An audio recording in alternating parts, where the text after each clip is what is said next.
Immagina di crescere nell'ombra di un uomo che non hai mai visto. Non un'ombra qualunque, l'ombra dell'eroe più famoso della Grecia.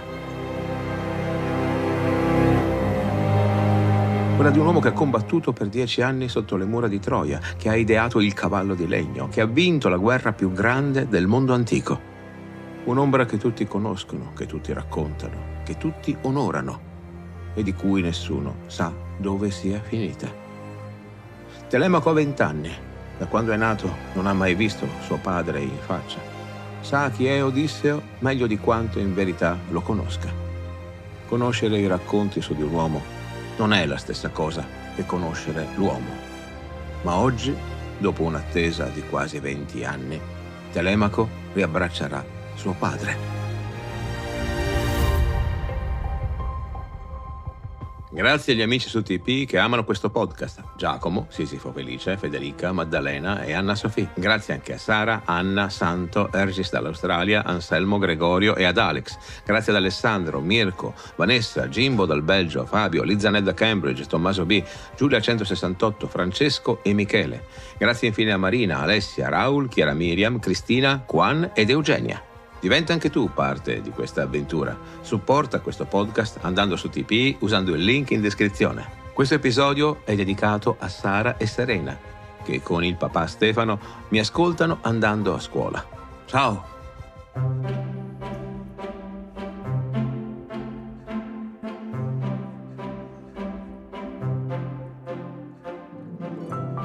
Questo che stai ascoltando è Mitologia, le meravigliose storie del mondo antico. Sono Alessandro Gelain, insegnante di filosofia, psicologia e scienze umane. Se vorrai stare in mia compagnia, ti offrirò le storie più interessanti della mitologia greca e romana. Il mito ha ancora molto da insegnarci e talvolta, come uno specchio, è capace di mostrare meglio a noi stessi quello che siamo. Puntata numero 268, La vita di Odisseo, episodio 28, Padre e figlio.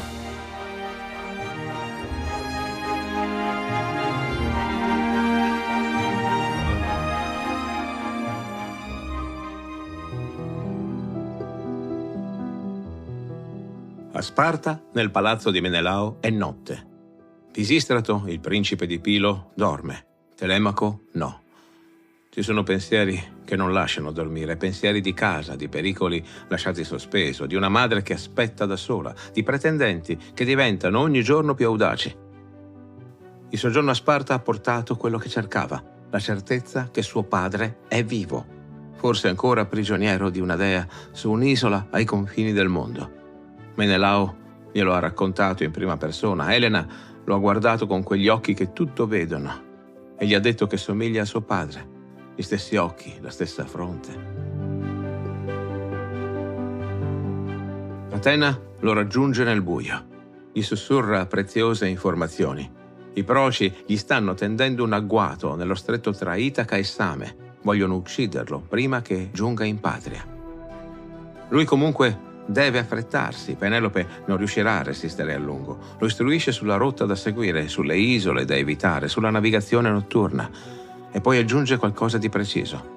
Quando toccherà la prima punta di Itaca, non deve recarsi a palazzo. Prima di ogni cosa deve andare da Eumeo. Telemaco non chiede perché, si fida. Sveglia Pisistrato col piede. I doni di Menelao sono già sul carro. Il re li ha preparati con generosità, come ti ho già raccontato nella puntata 243. Il congedo è già avvenuto, le parole di commiato già dette. Adesso c'è solo la strada verso il mare e la nave che aspetta. Telemaco sale sul carro, parte. La nave è pronta, i compagni agli scalmi, vento favorevole. Prima di lasciare il porto di Pilo, un uomo si avvicina alla nave. Il suo nome è Teoclimeno, un indovino, discendente di Melampo, il magnifico curatore, ed è in fuga dalla sua terra per una questione di sangue. Chiede passaggio. Telemaco lo accoglie. Naviga di notte, al largo, lontano dalle isole.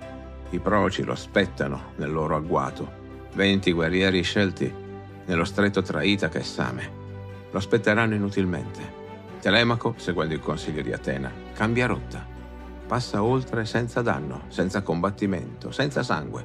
L'agguato fallisce in un incredulo silenzio. Telemaco sbarca a Itaca prima dell'alba ed ecco un presagio. Un falcone di Apollo plana dalla destra con una colomba tra gli artigli.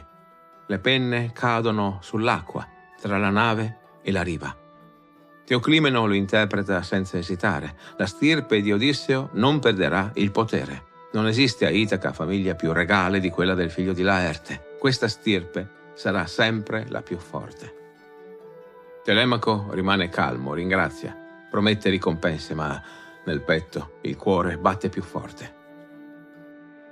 Ordina ai compagni che la nave venga diretta al porto. Parla poi a Pireo, un compagno fidato, e fa in modo che offra ospitalità nella sua casa a Teoclimeno.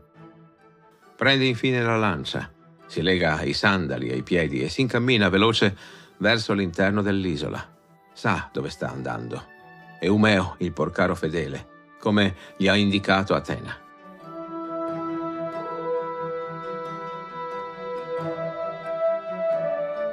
Cammina solo tra i boschi di Itaca, ripensa alle ultime settimane, sta tornando da un viaggio così importante.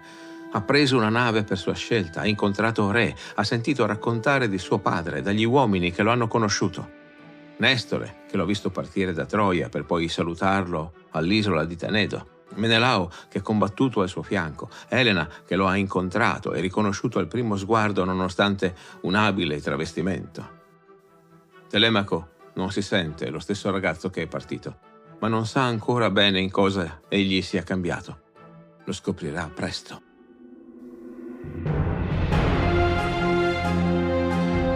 Mentre Telemaco è ancora in mare aperto, nella notte scura, Odisseo sta terminando di cenare insieme ad Eumeo nella sua capanna. Vuole mettere ancora alla prova il porcaro. Ascoltami, Eumeo. Domani all'alba mi voglio recare alla reggia a chiedere del cibo ai proci, che molto ne hanno. Mi voglio offrire per qualsiasi lavoro. Per Hermes, nessuno mi supera nel servire, spaccare legna, cuocere la carne e versare il vino. Eumeo esplode. Sei impazzito, vecchio? Vuoi confonderti nella follia dei proci? Al cielo grida la loro superba violenza. I loro servi non sono certo simili a te, sono ben vestiti e ben nutriti. Non ti accoglieranno. Rimani piuttosto qui, che non dai fastidio a me o ai miei compagni. Quando tornerà Telemaco, se tornerà, lui ti darà vestiti, cibo e forse anche un bel mantello. Che tu sia caro a Zeus, poiché hai messo fine alla mia miseria. Ma ora, Eumeo, visto che mi trattieni per aspettare Telemaco, parlami dei genitori di Odisseo, dimmi se sono ancora in vita o se hanno raggiunto le dimore di Ade. Eumeo si rabbuia. Vive ancora il vecchio Laerte, ma prega ogni giorno gli dei che la vita abbandoni il suo corpo. Piange amare lacrime per il figlio lontano e per la morte della adorata sposa Anticlea, che lo ha abbandonato a questa dura vecchiaia. Lei, per il dolore del figlio, ha smesso di respirare. Una morte crudele per una donna così buona e generosa.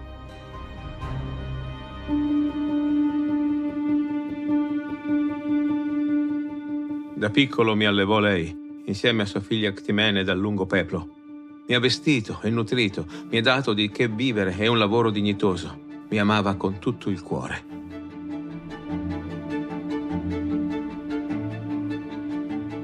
La notte scorre e Eumeo racconta la sua storia di come sia stato rapito da una serva fenicia e portato via dalla sua casa regale per poi essere venduto come bimbo schiavo al giovane re Laerte, che poi lo ha fatto crescere a corte. All'alba il fuoco è ancora acceso. I pastori sono già ai pascoli con i maiali.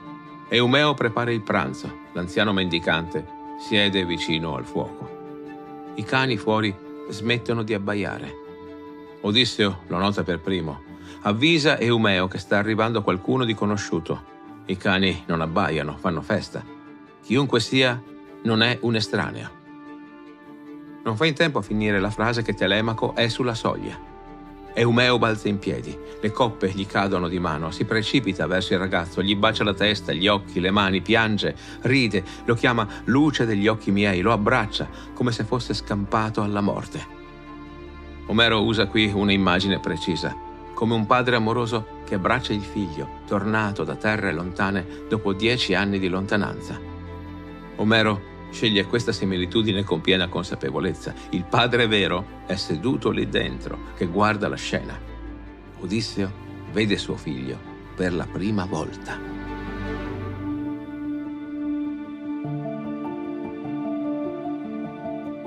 E in effetti si può dire che non lo abbia praticamente mai visto. Quando è partito per Troia, Telemaco aveva meno di 1 anno, un bambino in culla, un volto destinato a sbiadire nel ricordo.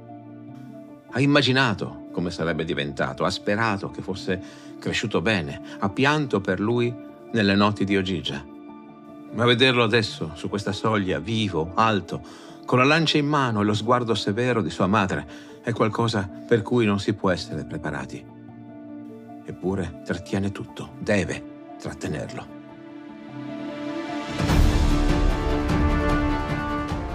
Telemaco ricambia l'abbraccio di Eumeo chiamandolo padre. Vede il vecchio mendicante nell'angolo del focolare che si sta alzando. Lo invita a restare seduto. Non ti disturbare, straniero.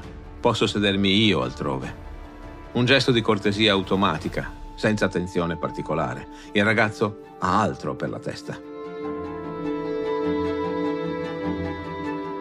Eumeo porta cibo e vino. Telemaco chiede subito di sua madre. Attende ancora. Il letto di Odisseo è coperto di ragnatele. Eumeo lo rassicura. Penelope aspetta, piange, ma non cede. Il vecchio mendicante tutto osserva. Telemaco chiede a Eumeo chi sia lo straniero, da dove venga. Eumeo risponde che è cretese, che ha sentito parlare di Odisseo, che è un tipo affidabile, non un imbroglione.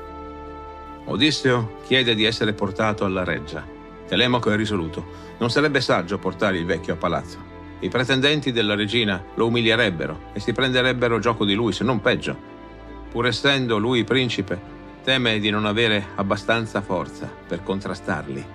Il mendicante risponde che è straziante sentire quello che i proci fanno in casa altrui. Ma il popolo, almeno quello, è dalla parte di Telemaco. Il principe scuote la testa. Il popolo di Itaca non è compatto, i proci sono troppo forti, a tutti incutono timore. Chiede quindi al mendicante di fermarsi, di non avere fretta. Ci penserà lui stesso a trovargli vesti e cibo. L'ospite è sacro. Il vecchio lo ringrazia, calmo, ma con il petto che gli sta per scoppiare. Suggerisce di mandare subito Eumeo a portare notizie del ritorno del ragazzo a Penelope, così che la madre non si preoccupi, che non si logori nell'attesa. Telemaco accetta. Eumeo prende il bastone e parte verso la città. Ed eccoli soli, il vecchio mendicante e il principe, nella capanna di Eumeo, la mattina presto, il fuoco che arde. Odisseo aspetta sulla soglia che la figura di Eumeo svanisca nel bosco. Poi esce. Guarda bene intorno fuori dalla capanna. Nessuno. I pastori sono lontani. Atena appare, visibile solo a lui. Figlio di Laerte, parla ora a tuo figlio, senza nasconderti più. Ordite insieme morte e rovina per i vostri nemici, e poi recatevi alla città gloriosa. Io stessa combatterò al vostro fianco. Lo tocca con la verga d'oro e sparisce sorridendo. La trasformazione è immediata. Via i cenci, via la pelle rugosa, via i capelli radi, via la schiena curva. Torna il guerriero, torna l'uomo. Gli occhi si illuminano. Le spalle si raddrizzano, la pelle riprende colore, vesti fresche, aspetto dignitoso. Non è più il vecchio mal ridotto che era un attimo prima, ora è un uomo nel pieno della forza. Telemaco lo guarda rientrare nella capanna. Non lo riconosce, non può riconoscerlo, non l'ha mai visto, ma quello che vede lo spaventa. Un uomo che era un vecchio e adesso non è più un vecchio, un cambiamento impossibile per un mortale. Si ritrae, giura che farà sacrifici, poiché non è giusto avvicinarsi ad un Dio senza offerte, implora pietà. Odisseo non lascia che la cosa si allunghi. Non sono un immortale, figlio mio, sono Odisseo, tuo padre, quello per cui hai versato lacrime e sopportato oltraggi per tutti questi anni. E lo bacia, per la prima volta, e le lacrime che ha frenato da quando è sbarcato a Itaca, dalla spiaggia di Forco alla nebbia di Atena, dalla capanna di Eumeo, le lacrime che ha trattenuto mentre il porcaro parlava di lui senza sapere chi aveva davanti, mentre contava i nemici, mentre costruiva il piano, quelle lacrime adesso non le ferma più. Cadono a terra davanti a suo figlio. E Telemaco non ci crede. Lui è di certo un dio che lo inganna per farlo soffrire ancora di più. Un uomo non può cambiare aspetto così da un momento all'altro. Suo padre non può essere qui, in questa capanna, in questo corpo. Odisseo risponde con calma che è opera di Atena. Lei trasforma i mortali come vuole, li fa sembrare mendicanti, li fa sembrare giovani, è facile per gli dei. E poi, con voce ferma, qui non giungerà mai più un altro Odisseo. Sono io, dopo 20 anni. Sono io. Si siede. Telemaco lo abbraccia e piangono entrambi, padre e figlio, nella capanna di un porcaro, al mattino, così forte e così a lungo che Omero li paragona ad uccelli rapaci a cui i contadini hanno rubato i piccoli dal nido, prima che mettessero le ali. Una similitudine insolita per un momento di gioia, ma è la gioia di chi ha perso troppo per gioire senza dolore. Il pianto si interrompe, non per mancanza di lacrime, ma perché la situazione lo esige. Ci sono cose urgenti da dire e poco tempo per dirle. Telemaco chiede come sia arrivato ad Itaca. Odisseo risponde in breve che gli abili navigatori feaci lo hanno condotto in salvo sulle patrie sponde. I tesori sono nascosti in una grotta vicino al porto. Ma ora sono di maggiore importanza le informazioni che Telemaco certamente ha. Quanti sono i proci? Come sono armati? Chi può essere dalla parte della casa reale? Telemaco fa il conto con la precisione amara di chi ci convive da anni.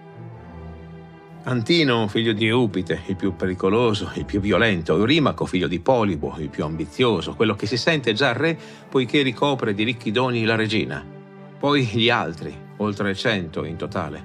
Da Dulichio, da Same, da Zacinto, da Itaca stessa, armati, giovani, abituati ad ottenere quello che vogliono. Loro sono in 2, dice Telemaco. Come si affronta una cosa del genere? Odisseo sorride sicuro. Non saremo in 2, ci sarà Atena, ci sarà Zeus. Credi che potrà bastare? Poi il piano prende forma, pezzo per pezzo. Odisseo tornerà a palazzo come mendicante domani con Eumeo.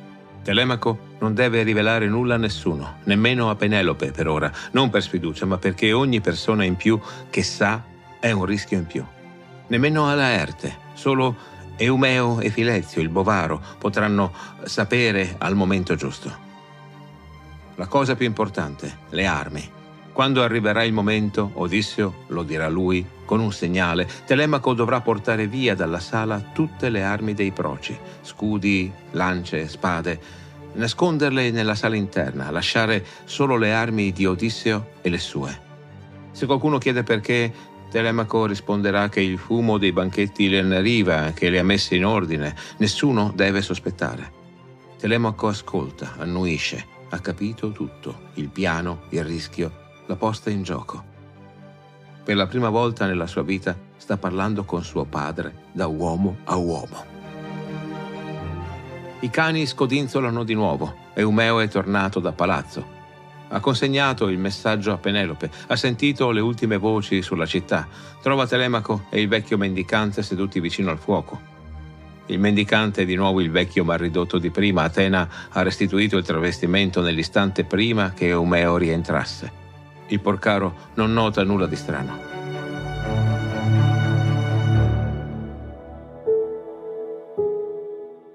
Porta notizie.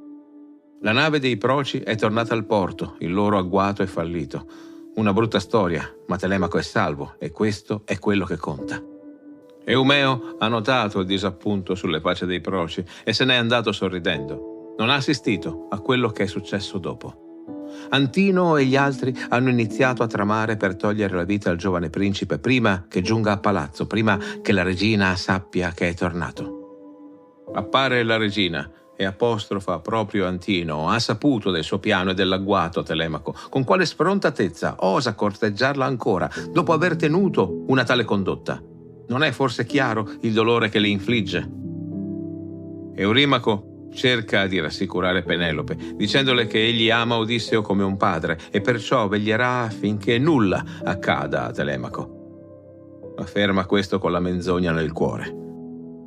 Penelope sale nelle sue stanze e piange sconsolata.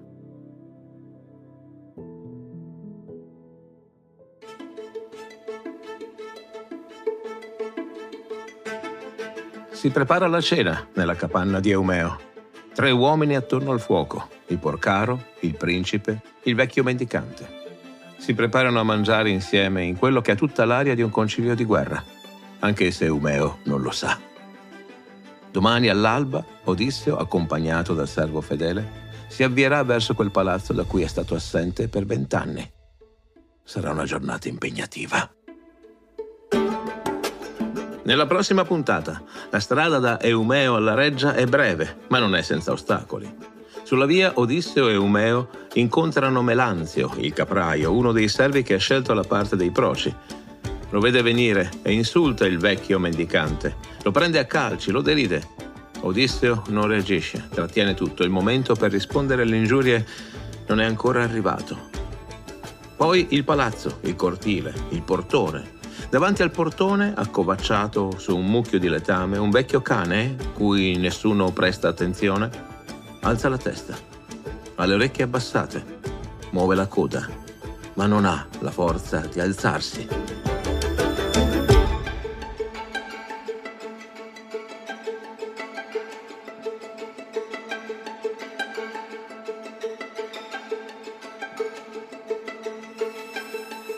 Fatti sentire. La tua voce è fondamentale per questo viaggio.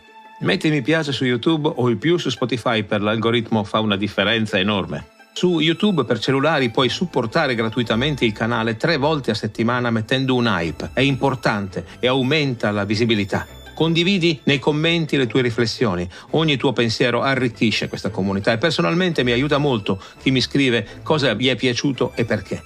A proposito, ti è piaciuto questo episodio? E suggeriscilo a chi potrebbe apprezzarlo. Non c'è gesto più sincero per far crescere insieme questo progetto. Pensa a quella persona che conosci e che ama le belle storie. Ecco, proprio lei. Falle un regalo, condividendo questo o altri episodi. Iscriviti per non perdere le prossime storie che ho preparato per te. E lo sai, ne arrivano di bellissime. Questo è Mitologia. Io sono Alessandro Gelain e ti aspetto sulla tua piattaforma d'ascolto preferita.